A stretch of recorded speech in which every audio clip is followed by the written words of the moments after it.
Hello, and welcome to the Divine Feminine Leaders podcast. My name is Celeste Hartwell, and we are a podcast that is, I have it right here, a feminine view of entrepreneurship for women by women. And what that really means is celebrating our femininity, celebrating the divine feminine, how that is in flow, really welcoming that back into our lives in whatever way, shape, or form that comes up.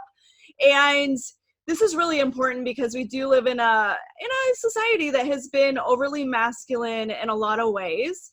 And so that is one of the reasons why I'm definitely on this planet and why I feel it's so important to be interviewing the women that I am sharing with you. And so today I'm really excited to introduce you to Courtney Tillia. She is a former special education teacher turned life coach for women who truly want to have it all. She is a wife, mother of four, and a model. She passionately stands for women raising their standards and manifesting their greatest desires through embodying their feminine core. She guides women back home to their truest, most powerful, that's powerful, and most prosperous selves. She's adored for her pioneering demonstration of free, uncensored expression and sensuality, inspiring women to unleash their radiance boldly and unapologetically. And I have to say that I had a friend a couple years ago when I was like, you know what? I feel like orgasm is the way to abundance. She was like, I think you need to start following Courtney Tillia because she's talking a lot about like what you're saying. And so that was when I got hooked into following you on Facebook.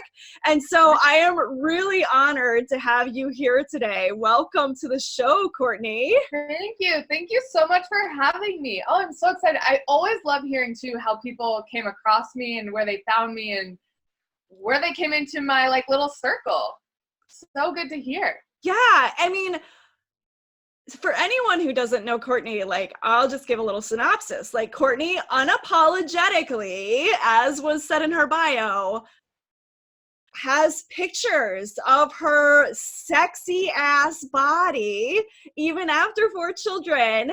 And I mean, you mentioned it, sensuality in the bio, but it's sexual too, and it's okay. Yeah. And this is what I absolutely love about you. So tell me a little bit about the journey of like how you went from special education teacher to being a hot mama who's like not afraid to flaunt it.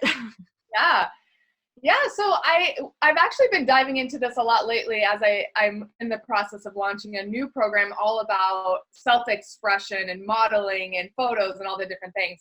And so I've been diving into like, where did my own desire for expression came from? And I realized that it started at such a young age when, you know, you get those Christmas time JCPenney catalogs and you see the kids in their modeling clothes. And I just remember being so little, maybe like kinder, first grade, and like circling the pictures and being like, wow, I would love to like model. Since then, it's like completely transformed and I did glamour shots and I did all these different things. And then I became this special ed teacher and realized that I had slowly conformed to society's norms of covering up, shutting down. And especially like when you hit these milestones of being a wife, it's like you toss out, well, the laundry is only okay for your husband, but that's it. And then once you become a mom, forget about it. Like toss that stuff aside. You no longer get to be sexy and sensual.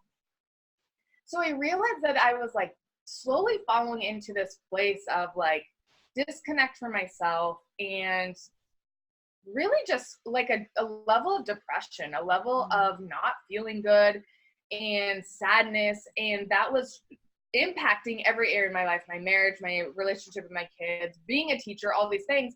And so I started like slowly going into this area and I was like, subconsciously, I was like, where can I be expressive? And I realized that if I competed in bodybuilding, it was acceptable for ladies to be in bikinis on stage and have pictures taken because it is like, I've worked for this body and it's a competition. And so I started doing that. And then I was like, I don't really enjoy competing so much, but I started getting into like the fitness modeling. And then that just completely opened my world up to fitness modeling, lingerie, all these different things. And I was like, wow, this was a part of me that I had closed off, that I really wanted to get out there. And so that's kind of how I got into this space. And now it's completely blossomed into where I am a paid model and I do it throughout the week. And it's something I bring to women, whether it's that they want to be a model or do a boudoir shoot or just feel sexy all day long. That is my message. I love that. Thank you so much for sharing that. And so now you're helping women actually kind of, it feels like, I mean, unlayering, which is funny, right? Because like you do a lot of really amazing nude shots. But it's unlayering all of what society has programmed us to believe that being a wife or a mother or just an adult woman. Yeah, just a woman. Like just a woman. We're like, no, too much. Yeah. So I love all of this. So I want to hear a little bit, like you had a lot of feelings around like, can I have my sexuality, my sensuality while being a mother? Like, tell us a little bit about how you worked through that. Yeah, I mean, I was like asked to do a photo shoot and I was like, I really wanted to, but you know how your ego gets in the way and it's like, here's 85 reasons why you should not. And my husband's super supportive. He's like, just do it. You'll have the best time. It's something you wanted to do. So I went, I did it. And I was like, well, this will just be like my little, like my collection, my little thing. And I really went with, like, I really had a hard time putting myself out there with the fear of judgment from, first and foremost, my family. What will they think of me being expressive and putting myself out there? Will I be loved? Will I be accepted? And I even went through this period where I had built this amazing portfolio. And I told my coach, I was like, I think I'm going to delete it. Like, I think it's the thing that's keeping me from being a powerful coach, from really having a huge impact in the world, from like all these different things, right? We feel like this one thing is keeping us from having everything that we want. And she was like, God told you that? God told you to delete your portfolio? And I was like, ooh, no. And she was like, I want you to know that your desire to put yourself out there, to be expressive, if it's a desire that's in your heart and in your soul, that you get to have it. Like there's no one that gets to keep you from having it. If God gave you that, then God wants you to express it and have it. And I was like, you're right. And I was like, okay, well, if like God gave me this to have and it's a desire, then like it must not be a bad thing. And if it's meant to be for me, that means that I'll be loved and accepted and get to do all these amazing things, whether I do this or not. And so I did work through those things, and I get questions all the time too, specifically, what will your kids think of you being expressive? And my answer is always that I want my kids to be expressive. I want them to know that it's safe and that it's okay and that they can be loved and accepted for expressing themselves in whatever way feels amazing to them. There's nothing wrong with that. So that is always my message. I love that. Sorry, I had a kind of fall that like took my attention for a second. But yeah, it's interesting that you bring up this, like, what would the kids think? Because I actually had a boudoir photo shoot a couple years ago just for my partner, and they somehow got online without my okay, right? And it was supposed to be in a secured area and it wasn't. And so I was just happening to do a Google search on myself and all these photos showed up. And I was like, holy fuck, if my stepsons, who were in high school at the time, right, like came across these photos, I would be mortified. But why, right? Like, it's so funny. Like, of course I'm a sexual being. We are all sexual beings. And why is it like I'm ashamed? And really it comes down to this like shame and guilt that a lot of women have been, that we've been programmed societally to feel around our bodies and the power that it holds. Yes. So I love that you're doing this work. Like, I was just like, yes. And we all experience that, whether you have kids or not, this level of shame and guilt, and that our bodies are shameful, or you're going to be that quote unquote, that girl who like shows her body, or she's doing it for attention. And it's just, we get to do it for ourselves. We get to do it because it feels good, and we get to do it because we love ourselves and we love expressing ourselves. And here's the thing about the feminine, we love being seen. We love being seen, and not just for our exterior, but our interior. We want to be seen in all of our beauty and all our glory. And so there's a part of us that's shutting that off because there's this judgment and guilt. So we're kind of shutting off parts of ourselves to fit these norms. I love this conversation. So I'm like, because this is a conversation that a lot of women are too afraid to have or don't know that they can have it, that it's safe to have that. And so this is why your work is really, really important in the world. And I'm loving the way you're bringing it up, because I too like grew up wanting to be a model and then was told you're too short, that you'll never, that's not your destiny. Models work really hard, and I was like, I don't really want to work that hard, you know? And so I'm curious about, like, were there any like myths or like beliefs that were instilled in you at a young age around this that you feel like you really had to overcome in some way? Totally, 100%. I think all of us question whether we have the it factor, we have the look. And I was reading a book recently called Captivating, and she talks about how every woman hits this stage where we feel like we've missed the mark in some way, whether it's beauty, whether it's intelligence, whether it's the body, whatever it may be, we feel like we've missed the mark. So in terms of modeling, of course, I think we all have this like layer of judgment where we're like, I don't think I've missed the mark. I am not, like, when we think of modeling, we think of the really like thin girls. And I'm not that. I am thick for the modeling communities, I guess. But so I did kind of compare myself, like, do I have that image? Do I have the moves? Do I have the look? Do I have the things? And the more, like, my first shoot, when I saw the images, I was like, whether I have the thing or I don't have the thing, I fucking love that I love the images of myself. And I was like, I'm just going to do it for me, whether it goes anywhere or not. I'm doing it for me because I love the way it makes me feel. I love being expressive, and I love having photos of myself that I love and I feel good in. I think every woman deserves to have photos they feel good in. Yes. And so this brings up a really great point to me, which is, what do you feel, are there things that you do still on a daily basis, maybe daily, weekly, monthly basis, to cultivate your own confidence, to cultivate your own self-care, to make sure that you're still in a good headspace around, like, no, this is really what I want to do. I get to do it because it's coming from my heart. It's not coming from a trying to prove myself to someone else. Yeah. I check in with myself throughout the day because I get asked to do shoots all the time, and I feel into, is this something that I desire? Is this a shoot I desire? Is this a level of expression that I desire? Does this feel good to me? And that is how I base my entire days, is checking in. So, like, as far as even self-care, like, going to the gym is not just me moving my body. It's a place where I connect with myself. I connect with God. It's a beautiful place for me. It's like my sanctuary. So I start there, and then, like, I wear lingerie daily. I wear things that allow me to feel sexy, because when I feel sexy, I feel powerful. And when I feel powerful, I show up in the world with that energy.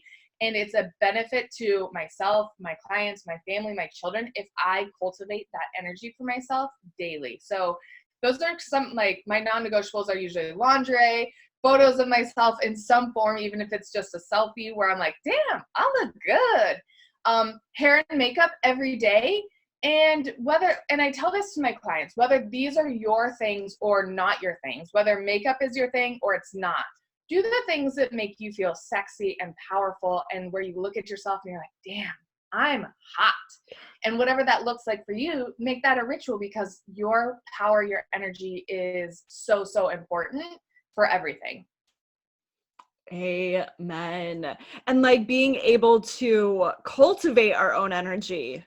Yes. Is like not seeking it from someone outside of ourselves, not making our partner, our husband, whoever, you know, that other piece of our relationship is responsible for making us feel sexy and really tuning into. I love this because I actually just last week like bought new makeup, and so I was like, ooh, red lipstick. Like I've never had red lipstick, and there was a piece of me that only bought it Looks because good on you. It's so good. Thank you. I only bought it because I was like, I felt inspired to buy it. Like that was a legit thing in my space. I was like, ooh, I want lipstick that's like vegan because I recently went vegan, and I was like, I want something that's animal product free.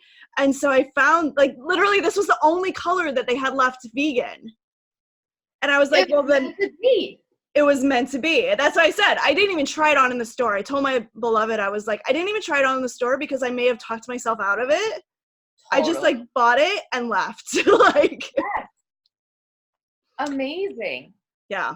And so it's important and I think there's been a lot on both sides of like, as women, we've been taught to judge and point the finger at other people. Oh, she's wearing that color. That's crazy. Who does she think she is to do that? Or she's wearing too much makeup, or she's not wearing enough makeup. And we're damned if we do, and we're damned if we don't in a lot of senses. And so when we can just say, fuck everybody else's opinions. I'm doing this for me. Yeah. Yeah. Exactly. It's everything. And like when you have that level of power, but it comes down from the foundation of I know I'm enough, I know I'm worthy, and I know I have nothing to fucking prove. When I know I have nothing to prove and I feel so amazing, I do the things that continue to empower me. And then people are like, wow, I want that. I want your energy. I want your confidence. I want what you have. I don't know what it is, but I want that. Like people feel that. And then the judgment kind of slowly, I feel like dissipates a little bit. It does, for sure. Yeah. Because then it's like, oh, I feel like, at least like on an internal state, I feel so good. I want everyone to feel this good. Totally. And so it's not all of a sudden we see that there is no competition, like going back to the modeling thing. Right. And when we can see that there's no competition, I feel like women get a bad rap with other women because it can be catty and all these different things.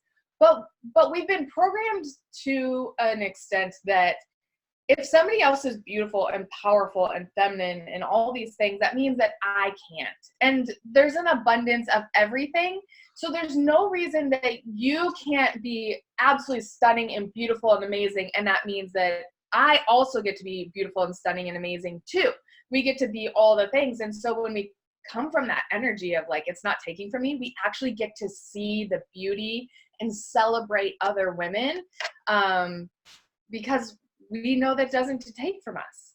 Yeah, it is. It's the whole pie analogy where so many of us have been taught, and societally we're programmed that if I'm taking a piece of the pie, then I can only take so much because I might take more of yours, when actually that's not the truth of how the universe works. Right. And so I just feel really led to like ask you about like, are there any particular, I know you mentioned the gym feels like your sanctuary, like what type of spiritual practices do you really do to like kind of get into touch with your own inner power and your own inner guidance? That's a good question. I think it depends on a daily, like my practices change daily. Depending on what I feel I need that day. So if I am in a low energetic space, I will do more things: meditation, prayer, walk, bath, like different things, right? Like different things that really cultivate a connection with myself. Because a lot of times our spiritual practice, for me personally, comes from a deeper relationship with myself. When I'm super connected to me, I am super connected to God, higher power, source, whatever. And so for me, it's like, what do I need to really cultivate that space, that connection, to allow the doors and the doors to open and the like words of wisdom to pass through. So the gym, obviously one of them. Journaling is a huge one for me. I used to have so much resistance to it, but when I realized that I was like, it was like a flow or a release or an eraser, or it's just a beautiful place that I was like, I can't believe I've been not doing this for so long. So I guess to answer the question, it changes on the daily. I do whatever I feel called to do. Sometimes it's paddleboarding, sometimes it's prayer. Just whatever I feel like when I check in with myself and ask what I need, I just do that. That's perfect. And it also brings up for me this thing that I've been seeing, which is that self-care actually creates the success. And so I'm curious about your thoughts and feelings on that, because I think that, again, we've been so programmed that we have to give to everyone else before we take care of ourselves. But what I've found for myself, for my clients, for everyone that I've talked to, especially in this podcast, like self-care is really the basis. Listening to what our body needs is really the basis for the success. So talk on that a little bit. Yeah. So I think with self-care, and I'm going to talk specifically about like even from the mom perspective, it's been viewed as being selfish, as we got to put our kids first. But what we want is we want our kids to grow up and be the best. We want them to not sacrifice. We want them to not compromise. We want them to go after their goals and their desires. And if we're just speaking that to them and not showing that to them, we're living out of integrity. And our kids are watching more than they are listening. If you have kids, you know that they watch and they're not always listening. And so for me, I want my kids to see that like mommy takes care of herself. Mommy moves her body, because there's so many things that go into that. Self-care is me proving that I can still, like, not necessarily from a proving energy, but that I'm here to provide for you, and I'm going to be able to provide for you and keep you safe because I've made me a priority. I've made my health a priority. And so if I didn't, would I still be able to take care of you, provide for you, all those different things? I don't know. I forgot the other things I was going to say with that, but it really comes down to us being able to give our best self by making us our best self first. Yes. Thank you. And it's so true. Kids do. They just observe and they observe and they observe, and then they spit out exactly what you're saying. And all of a sudden you're like, whoa, they're such a sponge. Yeah. And so they do. They pick up on whatever you're doing rather than what you're saying or preaching. Like, we have to lead by example. Right. Not only in our businesses, but also in our home. Totally. So, yeah. And they deserve the best version of ourselves. If I show up and I'm cranky, I'm tired, I haven't taken care of myself, I haven't moved my body, I haven't created a connection with myself, I am only giving them a half version of myself, a disconnected version, I'm just giving you my time, not my presence, or I'm not giving you my quality time, I'm just giving you quantity of time. And so we want to give them and show them the best, and that starts with making you priority. Yeah, absolutely. So thank you for sharing that, because it is so important for women to know. And you're worthy of being the priority. Yes. Because you're here, you're in a body. Yes. Don't have to do anything. Absolutely. Yeah. Yeah. And even if you have this idea that it's selfish to some extent, even if you started off with, okay, I've never made myself a priority, but I'm going to give myself 5 minutes today. 5 minutes maybe to journal, 5 minutes to take a shower in silence, 5 minutes to maybe go for a walk, whatever it may be, and start with baby steps and feel into like, okay, that felt really amazing. Maybe tomorrow I can do 7, or maybe, we get to bump it up, like starting somewhere with making you a priority too at some level, and then let it grow and expand into bigger and better things. I love that. That's such a tangible tool for anyone listening who, maybe is like, oh yeah, that's fine for Courtney Tillia or Celeste. Cool for you to say. Right. But here's the thing, like, I feel like we both have been on the other side, right? Where you were a special education teacher. I'm sure you were giving more than what you had in your own space. And I worked in corporate for 18 years. So I definitely was like, give. And so we do know what it was like on the other side of that. And to me, it also is this marriage of the divine feminine and the divine masculine in our society, where we've been in such a masculinated culture that it's about bringing that femininity back. And so I love that you do this with so many photos and your beauty and your power. It's just, I don't know, I just freaking love it. So tell us a little bit about like the different programs that you run and the different just speak on it a little bit, because I know that when I read your copy, I'm like, this bitch is on fire, and I love it. Like, it totally lights me up, because you do come from this very powerful, aligned, and loving space. It's not from ego at all. No, I get that a lot too. They're like, you're in love with yourself, but like, I want to also give others the opportunity to feel that same amazing, powerful energy. So as far as programs, I help women to get realigned with their feminine, to come back to their power, to come back home, and to heal the parts of us that feel unsafe to not be expressive, or just even that in that feminine energy, or don't feel worthy, feel like they have things to prove, don't feel enough. Like, we come from a place of we heal, and then we begin to bring that feminine energy into every area of their life, whether it's in business, whether it's in a relationship with a significant other, with their kids. Like, we really embody that feminine energy into every space, because we can all think about areas where we're like, I got femininity there. I got it. Like, people are like, I got it in my relationship, or I got it at the club. I got it here. But like, ooh, the gym, I shut that down because that feels unsafe, or I don't want people hitting on me. So it's really about like, okay, where do we need to feel safe and worthy and enough, and what do we need to heal to be able to bring this powerful energy into every area of your life?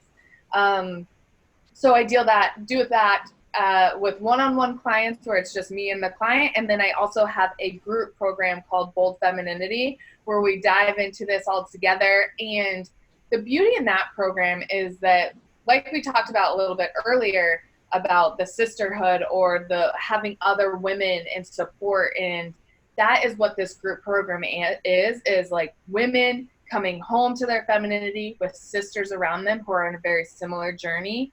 While their stories are different, they also get to lean on each other and grow through this together, and it creates lifelong friendships, and it's so beautiful. So I have that. And then my other program is brand new. It's starting next week. It's called Sexpress. And it's really about being able to be that expressive feminine being, whether it's in selfies that you love of yourself, or a desire to do a boudoir shoot, or a desire to put yourself out there as a full-blown model. It's about like being able to express yourself and understanding terms and angles and all of the things that encompass that part of being expressive. I know, I felt drawn to that program myself, because I'm like, ooh, I feel really amazing and thank you, empowering. Yeah. And like, even if, again, it's okay to just do these things for yourself, even if you never see yourself as being a full-blown model. Like, right, it's not for everyone, but having photos, even if it's a family photo where you're at Disneyland with your family, being able to look at the photo and look at yourself and be like, I love what I see of myself. That is what I want for women. That is what I want, because we all desire to have photos that we can look back at, or look and be like, man, I love me some me.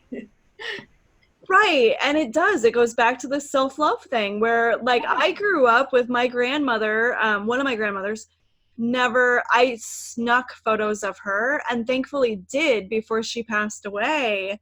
But otherwise I would have like no photos of her, other than like when she was first raising children, which was my mother, right? Like, that was so many years before I was even in existence. And I know women currently who rarely take a photo with their children because they're so ashamed of their bodies. And speak a little bit about that, because you've birthed children, like I haven't, so I can't speak to that. But can you like speak a little bit more about the importance of viewing our bodies as the magnificent, magical things that they are? Totally. I had the stretch marks and all the things after having babies, and I was like, there was a part of me that was like, oh, okay, you should accept this. Your body is amazing, but you look like a tiger. And you're getting ready to hop on like stage in front of all these people and do runway shows. And I was like, it's okay for me to love me. It's okay for me to love and accept me and put myself out there, because I did fucking birth babies. I did that. My body did that. And it doesn't disqualify me from doing the things that I desire because I have stretch marks or I have cellulite or I have these different imperfections. And actually, like a few months ago, I went to a shoot that was a full nude shoot with like 14 other women. And it was artistic and it was like a beautiful opportunity. And even though I've done so many shoots, there was a part of me that was like, ooh, stretch marks, scars, things in different places. And I was like, we got there. And when it came time for all the women to like declothe and start to do the shoot, I remember all the girls like, you know, talking about like, ooh, what about this? And then there was this moment where we were all like, we all had this realization together that we're like, we all have imperfections. Every single one of us, no matter the size, no matter the shape, no matter anything. It did not matter at all. We all had things about ourselves that we were like, I wish this was a little different, or I love for this to be a little different, but fuck, I feel amazing now. And it was an amazing, amazing experience to be a part of that and realize like, we just get to be expressive. And if, no matter the size, and the question I always ask is, if you didn't have fear or judgment or resistance or knew you got to be loved and accepted, how would you love to express yourself now? How would you love to be seen and viewed and put yourself out there without all these different things? Because we want that. So good. So good. Oh, thank you. Because at the end of the day, we're our own worst critics. I think that's what comes up to. Totally. Like 100%. nobody else at that shoot was looking at you and saying, oh, look at your scars. We were all trying to figure out our own things. Right. Right. Yeah. And Totally. so when we can step out of that, you know, Yeah. in the safety of the container that you hold in those programs is really powerful. And so thank you for doing this work. Thank you. Thank you. Thank you. I love it. It lights me up. So. Yeah, that's how you know you're doing the right thing. Right? Totally. Yeah, for sure. Yeah. Oh my goodness. So Courtney, I so appreciate you being here. Thank you. Let us know, where can people find you online, on Facebook, on Instagram, like all the things? Yeah, I'm Courtney Tillia on everything. Last name's Tillia for those searching. Courtney Tillia on Instagram, Courtney Tillia on Facebook, CourtneyTillia.com for my website. So that's where you can find me on all the different platforms. That's super easy. So yeah, if anyone feels called to follow Courtney or go to her website and inquire about what are the programs that she has coming up, you can follow her on Facebook and Instagram too. She definitely talks about all that stuff. This is why I do. I put it out there. I love it. You have to be bold and have to be bold. Yeah, and really offering your services. And so thank you for doing that, because I know that you're changing lives in a big way. And even having this conversation is going to open up so many other people to different views of, oh, I thought that I had to hide. And in this culture, women are always blamed when something awry happens. Yeah. And that's, or, you know, rape, trauma, like all that type of thing. What was she wearing? Where was she? You know, and that's not true. That's not true. Right. Yeah. So thank you so much for being here with me. My pleasure.